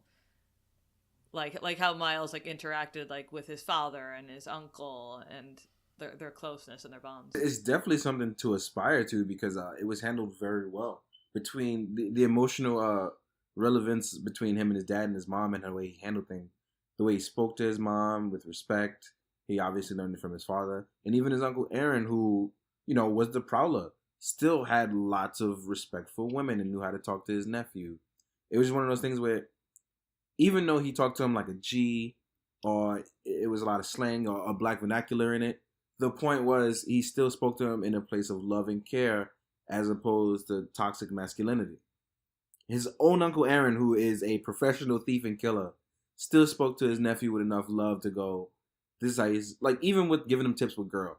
It was never a place of a toxicity that I felt, and even handling with the father, his father loved his son, and even though Miles didn't know how to deal with it, he was able to still express it somewhat when he was ready to his father. Maybe not right away, but when the time came, his father still gave him space. He gave him the ability to talk to him freely. He gave him tools that he needed to be able to be confident in that, even when he wasn't ready. A lot of black people don't grow up with that. We grew up in households where you're told, listen, you're going to do what I do. These are my rules, whether you like it or not. You're going to be a man in the house, whether you want to or not, whether you're ready or not. You're taught you have to be a man in any situation, not knowing what being a man even means. Nobody even bothers explaining that part to you. The line is just be a man. So it's very cool to see not only it being explained, but actually being a place of love and comfort, and being able to hug your own another man without it being, oh, that's gay. Yeah. Or having to say no homo. Yeah. I hate that so much. Despise it. Yeah, being gay is not an insult. Anyone who is like our age or above was taught that gay is an insult. Right. Well, not just that. You're also taught to insult gay people, which is crazy. You don't even have a reason to insult these people. Exactly. Yeah. It's rooted in homophobia. It's rampant in black men. In the black community in general, and it's something that is changing. It's taking a while to change, but it's not going to change anytime soon, especially when you have people who are still teaching their kids, don't do that gay shit. It's like, what? Yeah. Like, it's very annoying, and it's very difficult to either about and explaining. And it's the reason why a lot of black children don't come to their parents with how they're feeling about their feelings, whether they're queer, straight, gay, or bisexual. No matter what it is, you can't even talk to people about it because the first thing they do is clown you. Which is why I constantly tell people to seek therapy, because even if you can't talk to your own people, you are going to need someone to talk to, period. And I know, at least with black women have a channel where they can talk to each other.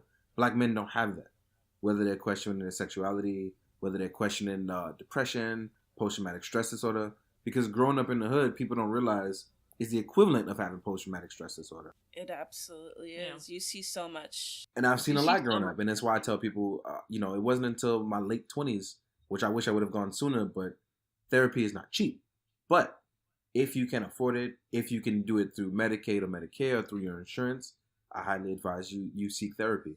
Therapy is something that is not only helped me collect myself as a person dealing with PTSD, but as a person dealing with depression, and just overall express myself with feelings, because I have a lot of feelings and I would like to express them. And for years, I found it quite difficult to even talk to people about how I felt about many things.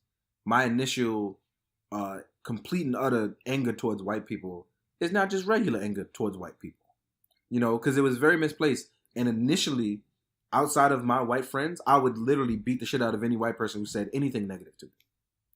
And now I can handle that with words as opposed to being physical with it.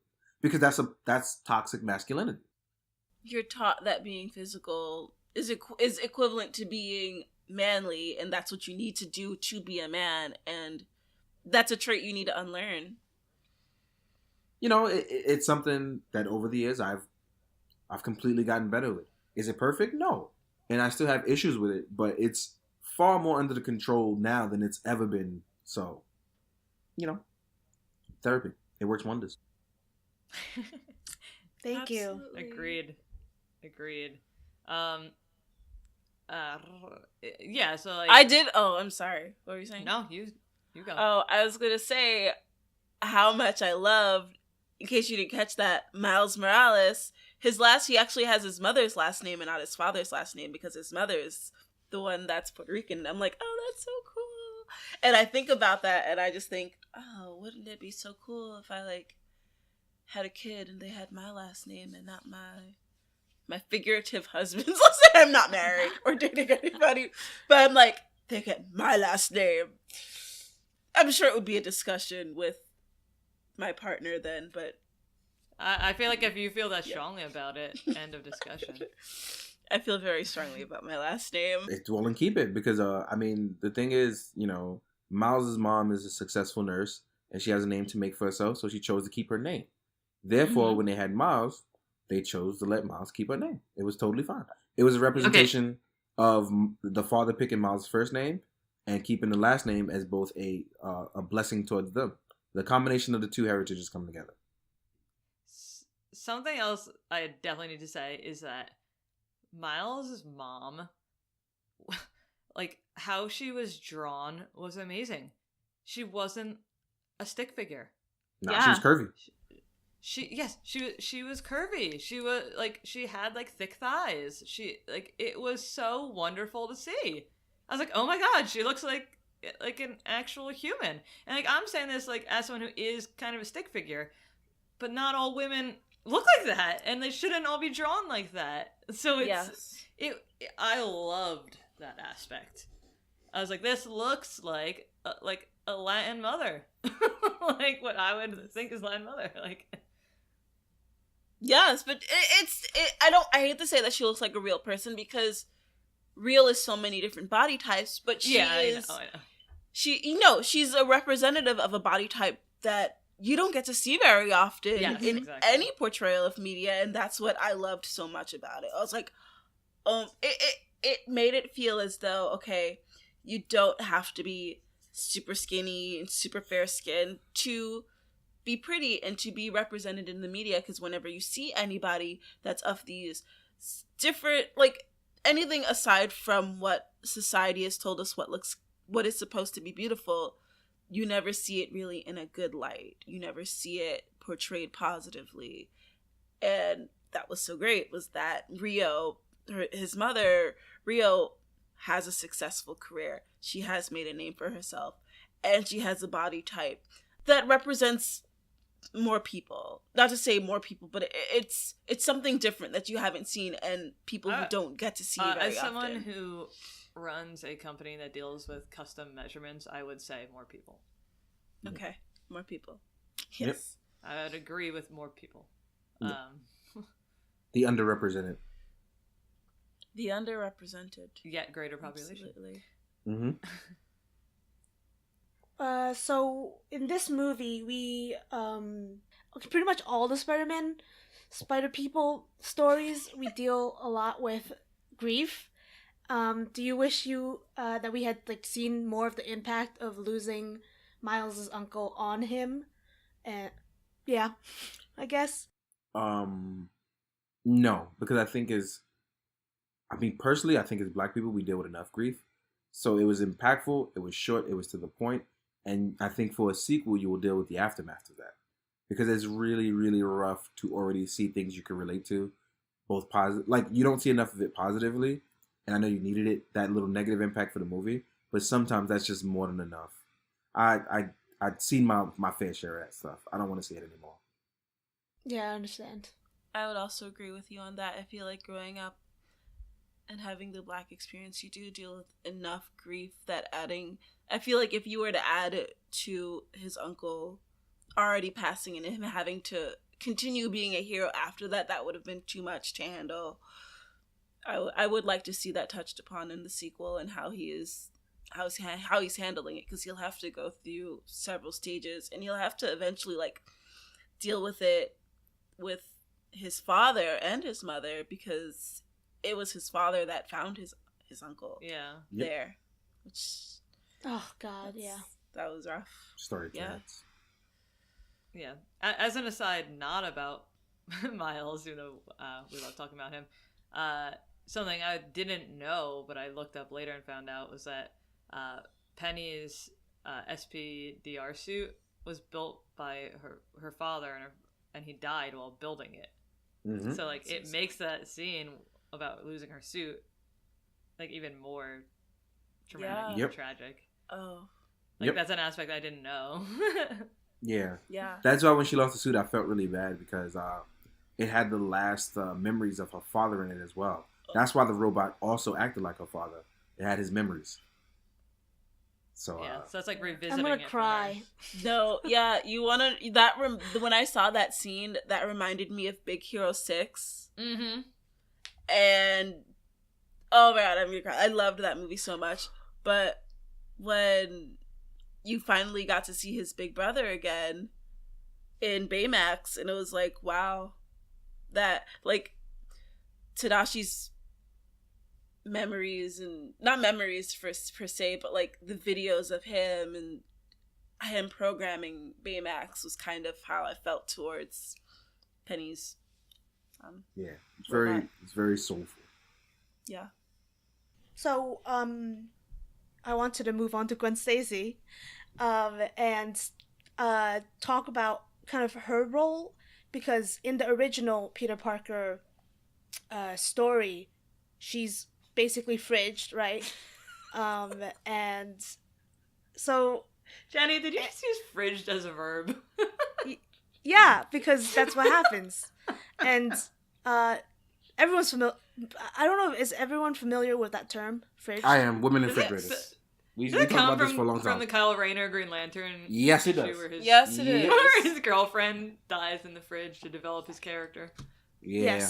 Yes. Okay. It's probably the most violent beginning for a phrase that I can think of, but yeah. I think that's just where it all started. What's messed up is, you know what, I get where they're coming from, but because of that, people continue to do things like that followed up for it and use it as an example. And I was like, shit. You took an actually good story plot and turned it into this staple, and I hated it because of that. You know what I mean? Like, if you look at it as just one incident, it's great. It's a good driving point. But then you look at everything that came after that, when Kyle Rayner was involved, DC pretty much just kind of used that as their staple. Like, oh, woman dies. I'm going to be a better person now. I'm going to be a better hero now. It's annoying. Yeah. But in her story, Peter Parker gets fridged. So, yeah. Yep. So, that's a change of pace. Yeah. So, it was really nice to see Gwen Stacy as the hero of her own story. And, it was exciting to see Doc Ock as a woman. Yes. That was so cool. Olivia Octavius, right? Yes. Yeah. Liv Gaines? Yes. Liv Gaines, yes. I enjoyed seeing her as the villain in this, because not very often we do get a female character villain, and not very often do they also get to be scientists. Yeah. And smarter than everybody else in the This is room. really cool. So she could clown everybody, yeah. Definitely. Yeah, both. I feel like both. So Gwen Stacy had like amazing intro music, and then Doc Ock just had like a great like reveal scene. Yes. Yes. Absolutely. Yeah.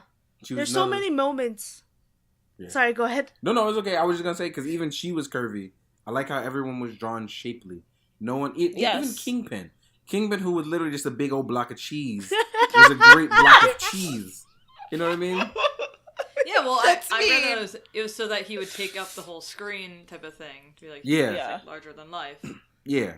And it worked, though. It definitely worked. It really did. I've never... The artistic choices were amazing. Yeah. I've never compared a character to a block of cheese. Have you ever eaten a block of cheese? That's what the Kingpin is. A force to be reckoned with. Yes, it sure is. To give me gas. Okay. Hey, man. Cheese is delicious. Sorry. Yes, it is. But, no, I do enjoy that all of the characters were they were all varying in body shapes and sizes, and that's not something you very often get to see, even in live action films, which it just, I feel like... Toothpick, pretty face, Photoshop. Toothpick, pretty face, Photoshop. Even with the men as well, not just the women. Whenever you see the men, they all are very I read that it was like an artistic decision to make Miles lanky. Yeah, I mean, instead of like a built. Did you guys notice though, like his growth spurt after being bitten by the spider? Like he was able to fit adult clothes, his pants couldn't fit. He was just longer. He had high waters. Yeah, he was just longer in general. I love that. Yeah. But like, it's not just the women. It was the color choices. It was the size choices. Everything kind of mattered in this. And as much as you thought it wouldn't fit, it everything was like a perfect puzzle piece that didn't really have a shape. It just conformed and fit to where it needed to. It was perfect. It did, and I think that's... Yeah, I'm going to go on a little bit of a tangent here and say that's kind of part of what makes New York City so amazing and so great, is that you walk outside and you see all the different ethnicities and you see all the body types and you see how beautiful it is to live in a city like this. Yeah. And nothing can compare to living in a place where there is so much diversity like there was in this movie. Yeah, I'm super thankful for how long I got to live in New York. Yeah. I would not be the same person. It's true. New York City's fun. So I wanted to talk a little bit about the future of like the sequels. The future. I'm gonna be in it. Yeah. Yes. I would like to. I wish. What do you kind of want to see for the future sequels? Not the past sequels, but the future sequels. I can't wait to see Cindy Moon. Yep. Silk. Will you explain to me? Oh, sorry. Who she is? Oh, yes, because I'm not that familiar with a lot of the Spidey characters, but I would love to know more about who she is. I am the world's worst person at summarizing, so Darais is going to explain. Okay. I got you. So, Silk was, we come to find out during a storyline called, I forgot what it was. Wait. I know it. It's when the orb encounters the secret of Watu the Watcher. And basically, we come to find out that the spider that bit Peter Parker bit a second person that day. And it was Cindy Moon, and she was in class with Peter. And it also gave her spider powers. But she met up with Ezekiel, and Ezekiel locked her in a room is because she was one of the people who had special powers who could defend them against what's going on with Moreland and the Inheritors, which I think they're probably going to follow up on with the sequel. I really do. And the Inheritors are these people who eat spider totems, people with spider powers. And she kind of gets thrusted upon. Yikes. Yeah. All three of our faces are like, ah! Yeah. That's what my brain is doing right now. Sounds like sounds like comics to me. Yeah. Par for the course. So, she finally gets out of this room and she meets Peter because of what's going on during this whole explosion of secrets in throughout the world. And it turns out they have like this spider attraction to each other. So being around each other makes them really like not level-headed at all. Makes them want each other. So then she develops a spider power. She decides to become a hero. But she's been trapped in this room for like 15 years. So it's really crazy to see her catch up on what's going on, join in on the Spider-Verse stuff, and then kind of just jump in and become her own hero. And then she has a lot of great adventures that she even has a series that runs for about a good 40 issues, which is a lot to say for a character just introduced, Yeah, it's really good. I've only read the first trade, but it was really good. And something I love about, I believe it's in that trade. She's actually in therapy. Yes, she goes to therapy. And I thought that was really cool to include in the comic book. It's like, yeah, like she probably has PTSD from being locked in a room for 15 years and not knowing exactly what happened to her family. And even better is that so it's cool to show that. Yeah, even better, she's an Asian superhero. She goes to an Asian therapist. Mm-hmm. She defends China and Koreatown. She has a team up with Amadeus Cho when he's the Incredible Hulk. So there are a lot of things that she does in her short time of having her own syndicated run, which is great because she covers a lot of bases. She helps friends through a suicide once. There is a lot to cover with Silk, and it was very well covered. And I do appreciate what they've done with her in a very little amount of time. That sounds awesome. I can't wait. Me too. I'm excited. Yeah. What else are you excited for? That's what I'm excited for. You guys are excited for Silk, and I honestly gotta say I'm excited to see them touch on the Inheritors and quite possibly a clone saga for Miles himself. Because even with them killing his universe's Peter, who had blonde hair, so I know they were taking a whole stab at Ben Reilly. It's gonna be fun to see where that goes. Yeah, something my husband, while we were leaving the movie, suggested was maybe they'll do a sequel in live action. I hope not. And I was like, I think that might be weird because I think a lot of people might be lost if you just do a sequel in live action, but the original's in animated. I think it would be great though if you did one of the characters from the universes as a live action when they visit. Right, exactly. Yeah, exactly. I think that would be great. Yeah, if like Tobey Maguire just popped out of nowhere, wouldn't that be crazy? Yeah. And Donald Glover would be Miles. That would be great. He's still old though. Yeah, he doesn't need to be in everything. I mean, I love him, but he doesn't need to be in everything. Yes, he does. Yes, he does. Yes, he does. I feel like if we had actor, all right, old Tobey Maguire as old Peter Parker. The reason why I said Donald Glover would be in it is because if you imagine them becoming let's say they came to live action just for like 3 minutes, Donald Glover would look like the way Miles would look. So you would have him look like Miles and play Miles for that 3 minutes as a cameo. He's like a 16-year-old. No, but they're talking about doing a time skip for the second movie. Oh, I didn't know that. Okay. Fine. Okay. Yeah. Oh, I didn't know that either. I didn't either. I can definitely. I'm sorry. I thought you guys knew that. I'm so sorry. I thought you guys knew that. No, it's okay. Yeah, it's all right. You're not like my brother and ruining Spider-Man. Yeah, that's what I'm saying. I try not to ruin things, so I just assumed you guys had knew. But even the director said the sequel plans to be a time skip anywhere between 2 and 8 years. So that's a huge gap. Oh, it's because they're planning on having Donald Glover in. I wish. Obviously. I wish. 2 and 8 years, because 2 and 8 years are so similar. Like, yeah, 8 it's years really wide. Well, think about it, right? But if they did that, they could have that be a live action movie, and they could just have like some flashbacks and be like, oh yeah, like when I was younger, this is how I became Spider-Man. Yeah, exactly. Because I've been Spider-Man for like 10 years or 8 years now. Like, exactly. If you do the 8 years, he'll be 23. He'll be doing the college stuff. You get to see him as really starting off being an adult. If you do 5 years, it's him going to college or starting college, whatever it is going to be. So you still get him in different walks of life, which I think is great to cover. We've only seen him just start high school. Ooh, whoop-de-doo. We already know how high school goes. We've seen that a million times. Now, seeing Miles go through college as a black kid from Brooklyn would be great. We see him cover different places. Is he going to stay in New York? Do he decide to go further because he's a Spider-Man and go abroad? We won't know.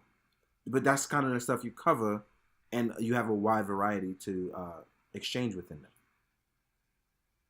Cool. True. I guess we'll see. Yeah. Spidey in college. That'd be fun.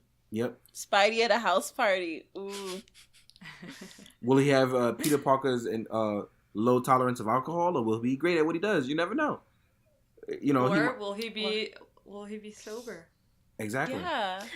What if he did? That would be really cool. It would fuck with his Spidey senses too much. Let's not. Yeah. Yeah. Well, he can do it, realize that, and then stop. Or even worse, he tries his first drink and he venom stings the entire party. Oh, no. That would be a great joke. I'm sorry. That would be a great joke. That's really bad. Why did I laugh at that? Because it's funny. That's why. He drinks, he hicks up, and then he turns invisible. It's cool things like that. Because it messes with his powers. So, speaking of funny, to wrap up our Spidey combo before our Geek Sesh, what was the funniest moment for you? I know what I think it was. I'm thinking.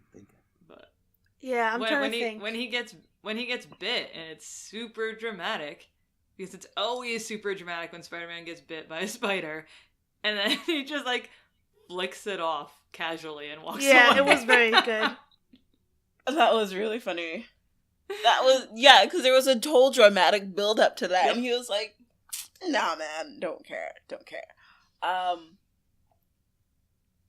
I thought the way they did Peter B. Parker's backstory was very funny too. Yeah. Where he's like, "I'm totally okay," but he's crying in the shower. Yeah. We've all been there. Oh, yes, we have. What about you, Darius? What's your funny moment? Okay. You know what? The funniest moment is Miles walking down the street greeting all his friends.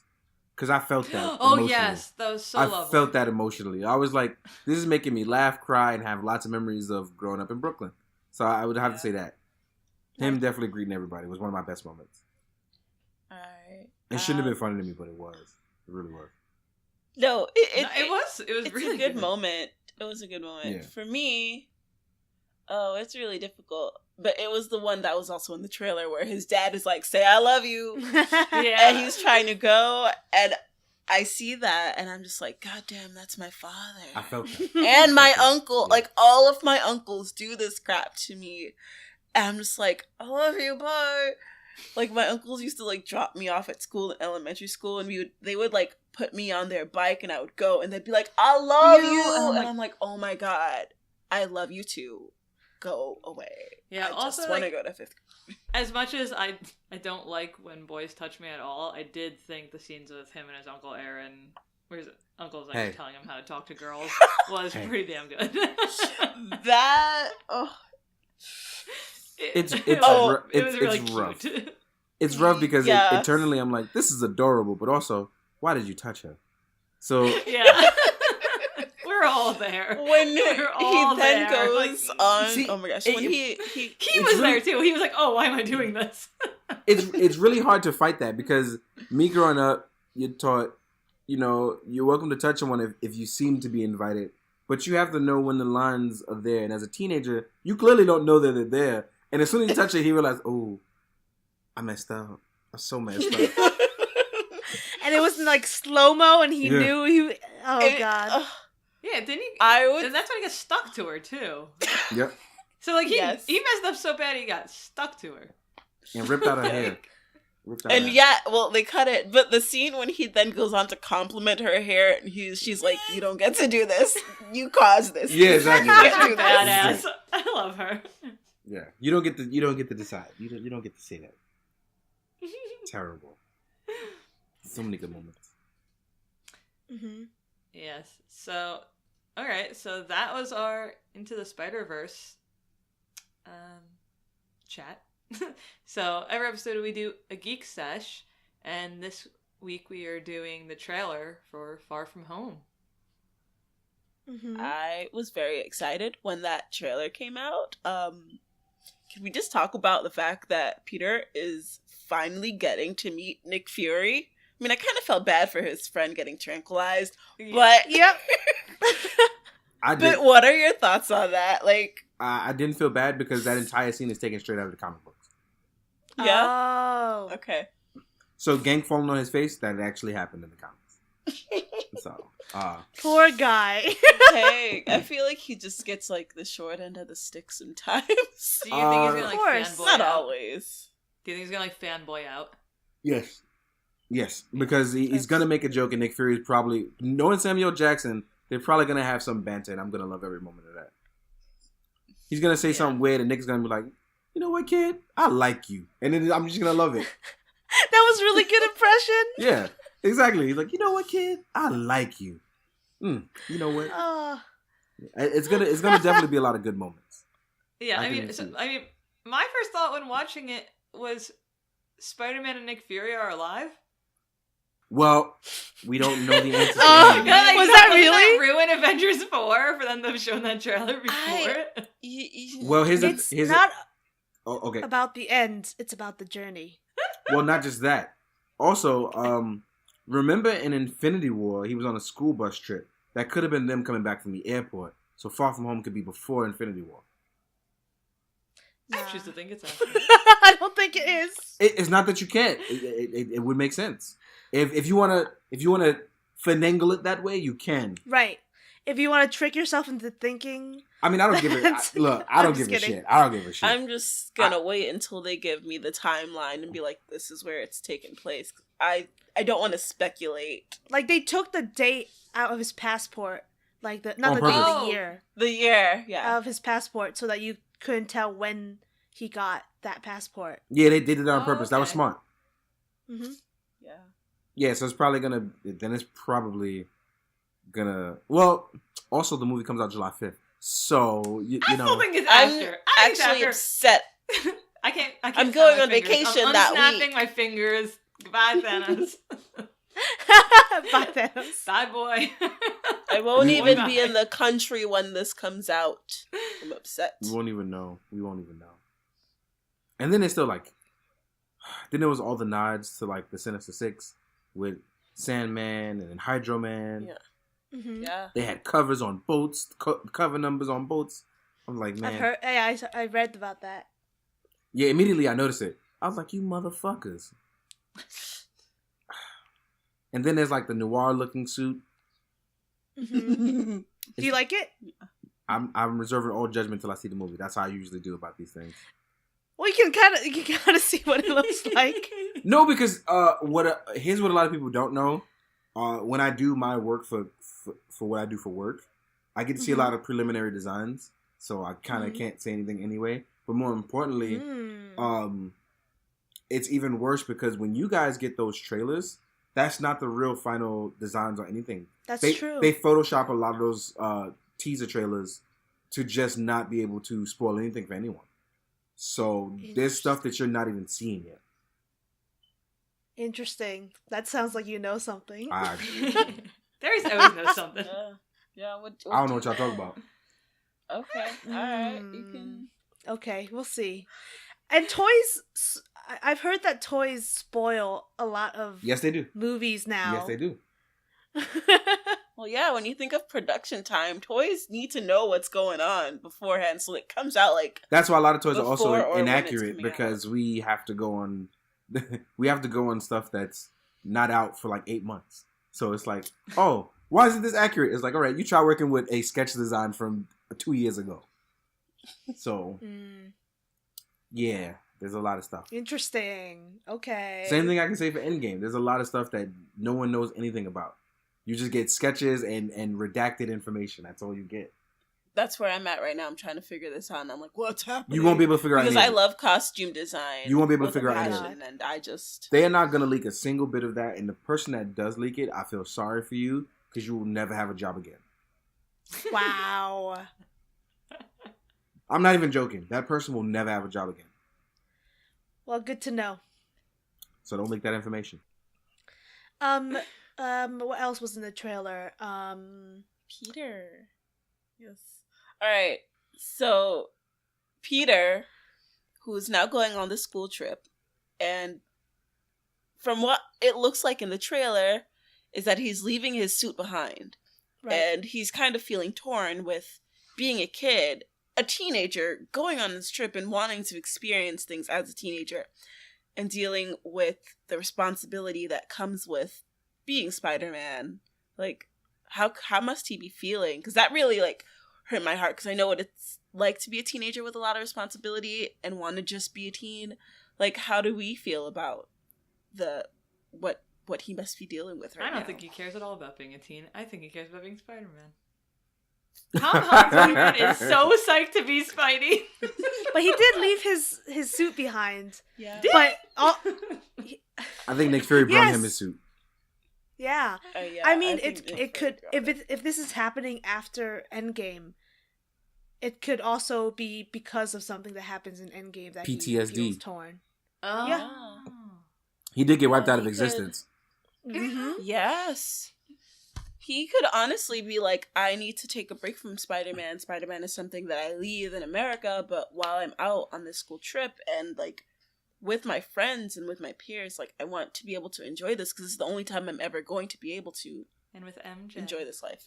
And with MJ, yeah. Hi, I'm a socially awkward teenager that went into space and fought monsters and aliens, and I want to go to Europe and deal with normal stuff. Yeah, that sounds about right. When you put it that way. I mean, literally, that's the way I feel like. I feel like, look, I think it's great to be Spider-Man, but like all people, superpowers or not, you're going to have a breaking point where you go, I need to build a new threshold for this, so I'm going to empty my tank, and that's kind of what this is. And yeah, I feel like it's, for him being Spider-Man was so normal, and then theoretically saying this is after Endgame, so much has happened and so much has changed that he needs a new normal in his life that isn't going to put him in a bad mental state. That he can't be Spider-Man 24/7. Yeah, he tried that in the comics. It didn't work out. Yeah, I bet. Yeah, it didn't work out. And he actually had to go to therapy from there. With Doctor Strange. All superheroes need therapy. Yeah. But yeah, even if, let's say it does theoretically take place after Endgame, I'm just actually worried about the rest of the world. Because in theory, if half of y'all got wiped out of existence, everybody should be taking a vacation. That's true. You're so right. Catch me on the beach someplace. My man, if I got wiped out of existence and I came back, I'm just gonna be like, listen, I'm quitting my job. I'm not coming back to work. Look, but do you think you come back with your memories knowing that you were wiped out? Pretty sure you do, because you just gonna get recollected from dust. I hope nobody threw you out. Oh my god. So sorry, that was so dark. But like all that dust, you just sweep it up, toss it. Like, what if the dust gets separated in your body? But here's the thing. Materializes But here's the thing, though. separately? You didn't even turn to like regular dust. You got turned into dust that evaporated. Literally. If you Right, there's no dust. Yeah, exactly. left. There was no dust left. You got literally evaporated into nothingness. So when you come back, you're gonna pick up right where you left off. You know how crazy that gotta be for you? Imagine how much time probably passes. It could be like 6 months. You lost 6 months of your life. Like, damn, man, I was whole nothingness for 6 months. Fuck that. I'm not going to work. That's been crazy for everyone. And all of a sudden, your loved one just appears back in your life. Yeah, exactly. Yeah. You moved on and shit. You've been grieving. Everyone needs therapy. Both in the Avengers universe and in real life. True. And of course, that's assuming that everyone's gonna appear 6 months after. No, We don't they know. need therapy even if they don't appear. Listen, what if he just evaporated all therapists and everybody's screwed? Oh my god. I hope not. I really hope Thanos not. is really out to kill him. Well, we know Thanos didn't go to therapy. We know for a fact he did That there was a meme. Did anyone see it? It was in reaction to Thanos frolic. What was he in that field of flowers? He was frolicking in the field of Frolicking in the flowers, yes. And somebody posted a picture and called him. He was like, "You raggedy bitch! not. How dare you get to frolic in Exactly. flowers after you just wiped out half the universe?" And it's not just on the planet Earth; it's all the other solar systems. Yeah. Half of them gone. You know, I would go up to him and I would also be like, "You raggedy bitch." I mean, how dare you? I don't like using that word, but I would Listen. absolutely call Thanos. I think Ernie- I think this Thanos is better than comic book Thanos because comic book Thanos wiped out half the universe, went off to some distant planet and became a farmer and acted like nothing happened. I think this Isn't one. that what's gonna happen? I don't know if he's gonna be a Isn't he? farmer, but I mean literally he changed his clothes and put on a whole farmer's outfit, had a rake and everything. Was like, oh well, hey guys, acted like nothing happened. I'm like, my man, you ain't just wipe out a whole universe and was like, oh, I'm chilling now. It's nothing. You want some water? That's how he was. He was so nonchalant about it. I was like, son. Reading that as a kid, I was like, yo, you really don't give a fuck about nobody. But this Thanos is a little bit. I think he's not like more. I think they he's want- not remorseful about doing what he needs to do. He's remorseful about what he had to do to get. that makes to you this that makes goal. you that makes you even worse person. Oh, so you're saying he's a worse person, therefore a better character? Technically, Like, yeah. what- Okay. Storytelling wise, it made him a better character because it's going to relate to people who are very toxic and terrible, and they're going to think he's a hero for it, as you've seen in many other posts. But in reality, he's a shitty person because instead of taking responsibility and building better resources, he said, "Fuck it, I'm gonna wipe out everybody." Yeah.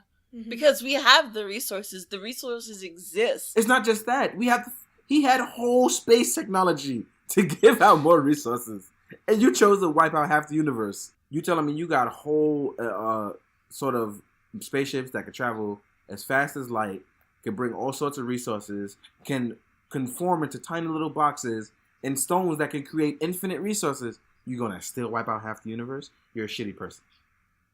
Yep. Yeah. So back to Spider-Man. Sorry. I just wanted to It's go okay. back. Another character I liked in the trailer was, I was gonna say Zendaya. No, MJ. MJ for the Yeah. win. Yeah. Are people still mad that she's Michelle? black? Yes, people Of course. are. Of course, yeah. Of course. people are still mad. They're mad at everything. They're just salty. I like that they played it in kind of. She's not Mary Jane. She's Michelle MJ, and it's like she doesn't necessarily have to fill the shoes or that role of being Mary Jane, and she gets to stand alone as this character, and she is a dope character. Yeah. I'm with it. Yeah. Like, there's no reason for her to be played by a white girl. Right. I just don't think that in this point in time you got to keep doing the same things over and over. So changing her to not only a black character but making them not necessarily already be together as teenagers is great. You make them, you're doing it different, and that's kind of what's keeping it fresh. Yeah, and Exactly. it's you get to see Peter essentially like develop a crush on her, which is so sweet. It's so adorable. And it's like, I mean, not only that, her activism in the first movie where she's like protesting in DC and she's the only one, but I'm like, you go, girl. Exactly. That's what you... And like the line from the trailer, the when he calls her pretty and she's like, and therefore I have value. That, yes, Oh, absolutely. Like, oh, am I paying my pretty space rent? Yeah. I mean, that's probably one of my favorite things, yeah. And she obviously has a crush on him too. Yeah. Right? And Yes. but she doesn't really She's show playing it. cool. She doesn't show it at all. So cool. It's very funny the way she shows it. She's playing it real subtle. Yeah. Real subtle. She's gonna be like, hey, big head, and then be like, really, you have a big head. But that's her way of flirting. Yeah, but wasn't MJ in the comics super snarky too? Yep. Still is. So like it's perfect. Yep. Nothing's changed except her skin color. That's it. Yeah. Mm-hmm. I feel like it's like I don't know, like it's almost like finally getting like our proper Hermione. Yeah. Yes. Yeah, I can see it as us getting a proper Hermione. Yeah. I can see that. I was mad at the first one, but this one works too. I'm looking forward to seeing more MJ in this film. I'm just very much happy sure. that we don't have to kill any more Gwen Stacy's. So yeah. Yeah. And that my brother can't ruin that for me. Yeah. Word to Big Bird. Yes. No more. Oh, can we talk about Mysterio? Oh yeah. Oh my god. We didn't even talk about him. I was trying to leave him out of this because I love Do you know Jake. for certain? I love Jake Gyllenhaal, but fuck Mysterio. He's an asshole. His name is actually pronounced Jake Gyllenhaal. Did you know that? What? No, I'm just kidding. I'm just kidding. I was about to be like, oh my god, really? And it's I would have been like, who hated you when you came to Ellis Island? That's actually Jake's joke that I stole. Listen, if that was really something, I'd have been like, listen, man, we just gonna call you Gyllenhaal anyway. Yeah. Change your name. Yeah, so he looks so good. He's an asshole in the comics, you said? Oh, if he's playing Quentin Beck Mysterio, he's a total asshole, totally snarky, and he's great. But that's why I'm like, fuck Mysterio, because he's actually, he's a showboat. Like, it's so great. Like, so yeah, he's gonna steal the show. If you know anything about comics, you know he's not who he seems he is. Exactly. Right? They're playing it off the perfect way. It's just like the comics. They give it his powers look cool. They look powers. Cool. Yeah. I like powers. Quote unquote powers. The best part is he's gonna be fucking with a teenage kid, so that's what makes this the most fun. I'm excited to see them interact. Yeah, I wouldn't be surprised if they actually turned out to be powers in this one, because, motherfuckers just wiped out a whole universe. So I'm not surprised at this point. Anything could happen. Yep. Anything. Well, I'm excited. Word. I'm hoping they do the Quentin Beck, because the way they're doing it is basically based off his first appearance, where he kind of, you know what? Don't want to spoil it. Never mind. Shut up. Yeah, let's not spoil it. But it's gonna be cool. It's gonna be good. Yeah. It is. So it's gonna. Darius, thanks for coming on and chatting with us. Can you tell the humans where to find you? Yes, if you would like to come and see some of my work, you can follow me on Instagram. It is D2_amazing, with the G at the end. Or you can visit my website at d-amazing.net. I would appreciate you guys checking out my work. It would be great. So, yeah. I'll check it out. Cool. You don't have to follow me if you don't want to. I'm just saying, if you don't want to follow me, you don't have to. There's no pressure. You have to follow Darius. If you don't, they'll kill my whole family. Don't do it. Oh no! No, you can't say that. Thanos swiped out. Oh, that was a joke from beginning or super villain beginning. It depends. That's actually a joke from a movie, which is pretty funny. It's it's from not Euro Trip. It's from Road Trip. He's like, man, if you don't eat this fucking pizza, I'll kill my whole family. And it was like, what? So it's like, why did you have such an extreme reaction to pizza? He's like, I fucking love pizza. I'm like, okay, I get it. People do love pizza. Okay. Yeah. So, thanks so much for listening. If you like what you hear, subscribe, review, and rate us Our social medias are Fandom and Wellness on Instagram. Fandom and Wellness on Facebook. And Fandom Wellness on Twitter. Darius, would you like to say our sign-off? Even if I don't remember it, I'm going to remix it for you guys. So, all right, it's going to be a little bit of blend between mine and yours. As always, guys, you got to do good, be good, drink your water, but most importantly, don't take no shit from anybody. Yes. Perfect.